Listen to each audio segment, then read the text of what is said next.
Today's video is going to be a book review, okay? By Skye Jethani, okay? This book was recommended to me by a care minister at church. I've been just going through a series of therapy, actual cognitive therapy, and then now pastoral or like ministry care or counseling, because I'm this coming into the understanding of my identity, life as, you know, I've experienced. There's a lot of undoing and reality shifts and understanding, especially how I relate to God, how I understand God, my relationship, the purpose of life, meaning, all of that stuff. So With is pretty much talking about like relationship, the way that people, believers, Christians relate with God. I think it could be non-believers as well, but you'll understand when I read the points. There are ways that are pretty much deficient, incomplete, and is the reason why we are like feeling this meaninglessness or futile, striving, empty, like what is this? Like stuckness kind of thing when we relate to God. And it's kind of like we kind of settle for a version of Christianity or what it means to be a follower or a son or daughter of God. So it's a whole thing. So yes, I recommend this book for those who are currently unsatisfied in their experience, in their walk with God, in their relationship with God. You know, this whole, you can call it Christianity or whatever, this whole walk and doing life with God. If you're unsatisfied, okay, this is for you. If you're feeling spiritually dead, discontentment, you don't really feel that closeness to God or experiencing that intimacy, this is for you. So the 4 categories of how we relate to God includes life from God, which includes people in this category want God's blessing and gifts, but they are not particularly interested in God himself. Okay, so I put right here, genie in the bottle mentality, okay?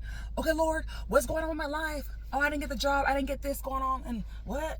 Like, I need some control. So, Lord, I'm coming to you, you know, do my will. I want good stuff, you know?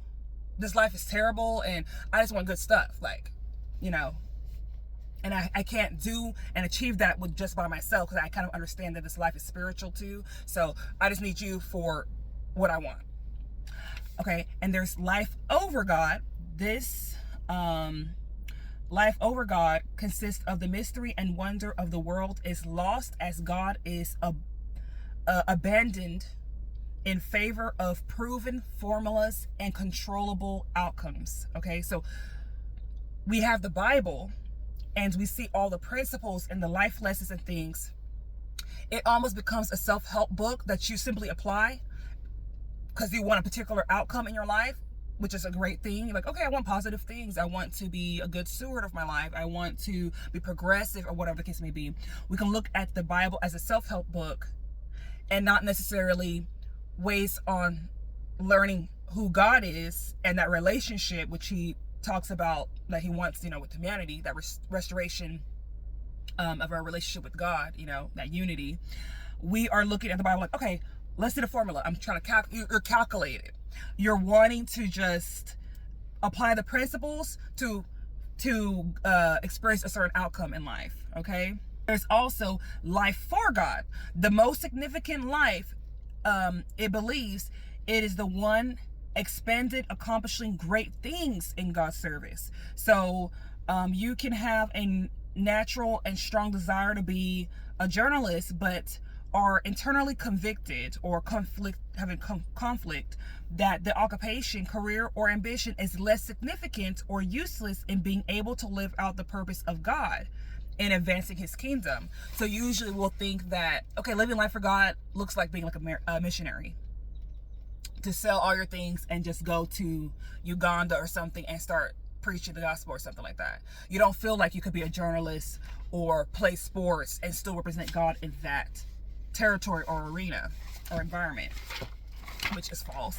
But so these people usually feel like, oh, I'm not doing enough. Like, no, I need to be doing like resurrecting the dead or something like that. Like, I don't know.